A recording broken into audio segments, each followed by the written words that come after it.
Autorisation de voter avec les permis de conduire. Une première en Tanzanie où la commission électorale du pays a déclaré que les électeurs sans carte d'identité pourront voter avec leur permis de conduire et les passeports pour les élections générales du 28 octobre 2020. La commission a également déclaré que les noms des personnes votant en utilisant ces documents devraient correspondre à leurs coordonnées dans le registre des électeurs. Un des enjeux de l'élection présidentielle tanzanienne, c'est le taux de participation. Et ce taux de participation passe par deux éléments. L'enregistrement du plus grand nombre d'électeurs et amener ces électeurs à participer effectivement aux élections. Parce que c'est une élection présidentielle qui connaîtra la participation de plus d'une quinzaine de candidats.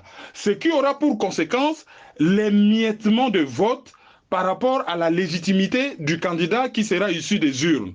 D'où cette volonté de l'organisme chargé de l'organisation des élections de vouloir ratisser large et d'avoir le plus grand nombre d'électeurs possible.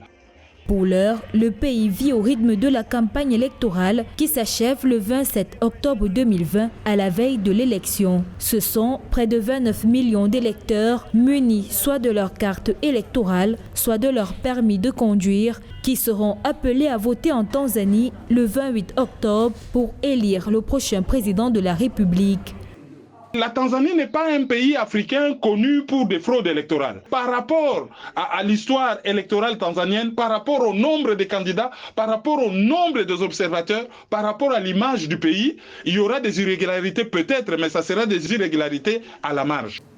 Le scrutin présidentiel du 28 octobre 2020, très couru en Tanzanie, présente 15 candidats pour un fauteuil. Parmi ceux-ci figure le président sortant John Magufuli, au pouvoir depuis 2015. Il brigue un second mandat présidentiel. Selon certains analystes, le principal challenger du président sortant sera probablement l'opposant Tundu Lissu du parti Chadema qui est retourné en Tanzanie en juillet 2020.